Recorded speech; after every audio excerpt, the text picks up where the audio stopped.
Two back-to-back awesome episodes with smaller teasers for X Evolution. Does this mean that we are eventually going to get Omnimon X in the future? Who knows, this is just a theory or a speculation at this point, but we'll talk about that later on. So hello and welcome to WhyZ, my name is Soham and today we are going to talk about Digimon Adventure 2020 Reboot Series episode number 22. And oh boy, this was absolutely epic.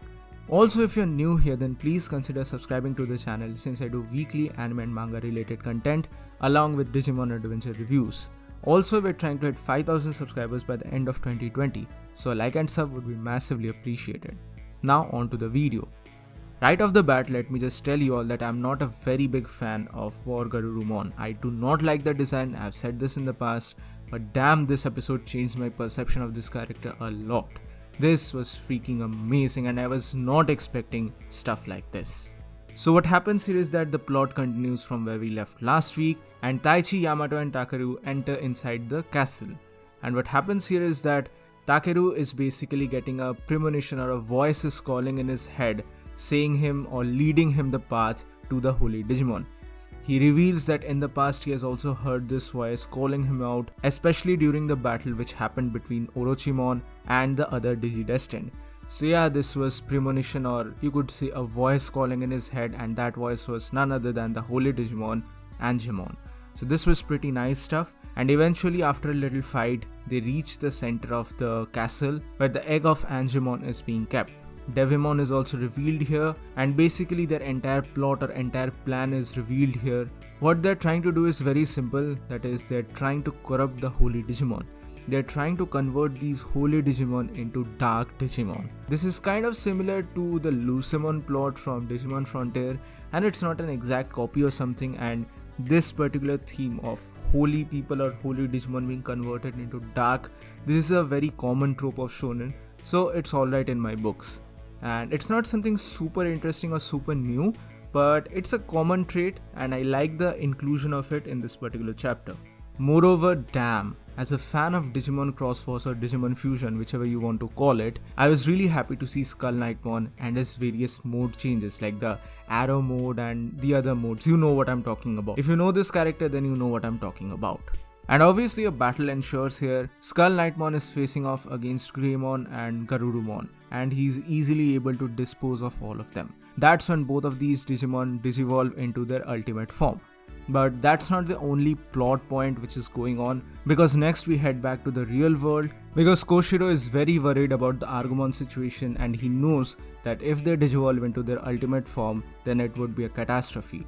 Moreover, we see that more and more ships are being taken over by these Digimon, and because Joey and Mimi are not there yet, so the other two Digimon are not able to evolve or digivolve right now. So this is a very dire situation. Eventually both of them do arrive, but the entire crisis cannot be diverted yet. And what happens here is that the Kalmaramon, which was guiding all of these smaller Algomons, she basically transfers the data from the real world into the digital world, and she's transferring all this data to Devimon. It is kind of similar to what happened with the Orochimon situation and how it digivolved into Nidhoggmon and the entire thing. And that's exactly what the case here is as well, because using this power, DarkKnightmon next digivolves into DarkKnightmon or X-Knightmon, whichever you want to call. Again, Digimon Fusion, everyone.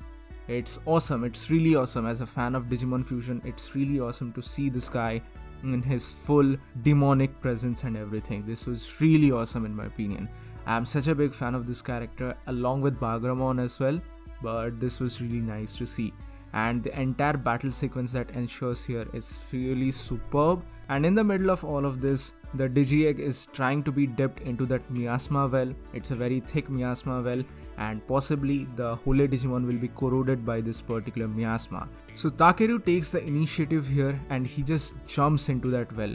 He tries to save the Digi-Egg, and this was a really nice moment, because in the beginning as well he says that I will never give up, I will save that Holy Digimon. And in the meantime, Metal Greymon and Weregarurumon are being devastated by DarkKnightmon's attacks, and Weregarurumon is basically pierced by his darkness arrows. It was a really gruesome scene to some extent, but he sees that Takeru is in a dire situation and even Yamato is trying to save him from falling into that particular miasma well. That's the trigger point which was necessary here, and oh damn, I was not expecting this. What happens here is that Weregarurumon is engulfed in blue light and he somehow grows in size as well.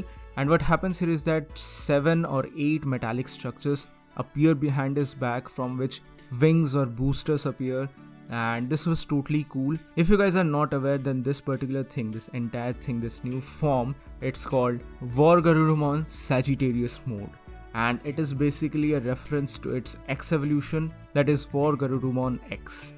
So this was really nice to see. Last week we got the X evolution form for Metal Greymon, and this week we are getting the X evolution form for Weregarurumon. And to be very honest with you all, I don't like the X version of Weregarurumon as well. It's very on the nose, but this form right here, it's a perfect mixture of everything. The wings or the laser wings, whatever you'd like to call it, make him look like a formidable opponent, and it was really awesome stuff. And finally this guy can fly as well. So this was a really good power up for him. This was a power boost as well as a speed boost for him. And this new form, this new Sagittarius form is really amazing in my opinion. It somewhat reminds me of Lobomon from Frontier as well, but I guess that's the general Garurumon line of design in my opinion. But this was pretty cool.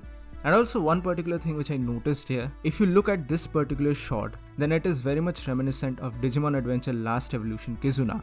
I think that this is an homage or a reference to that movie, because we all know that this movie was the quote-unquote ending for the original Digidestined. I won't really get into the spoiler stuff for people who have not seen that movie yet, but this particular scene looks like a reference or an homage to the final battle there. And not just that, the final battle ensures, and Weregarurumon Sagittarius Mode can even pluck out its wings and make it a laser sword sort of a thing. It's a very versatile weapon in my opinion, and maybe, I'm not exactly sure here, but maybe this particular mode is even stronger than Metal Greymon's Ultraris mode. This is just a speculation at this point. I don't know for sure what is the power scaling sort of thing for them, but this was some amazing stuff. And after a little battle, things take a little different turn. What happens here is that Takeru has successfully saved the Digi-Egg. To be honest, this is the only part of the episode which I have not liked so far.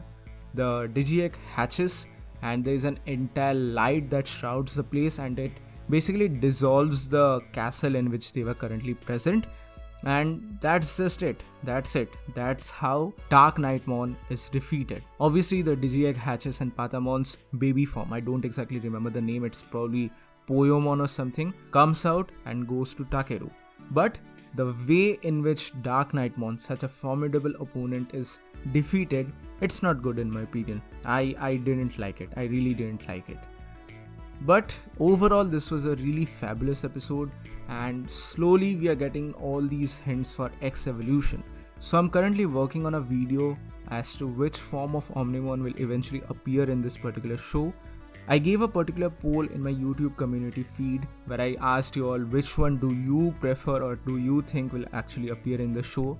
The option were between Omnimon X and Omegamon Alter S. Even though more people voted for Omegamon Alter S, but I still feel like Omnimon X will be the natural evolution or the next in line for Omnimon, and I think this is more or less proved after the appearance of this particular episode. I'll talk about it in details in my next video, in the upcoming video on that particular topic, so be sure to subscribe to the channel and hit the bell icon to stay notified for that particular episode.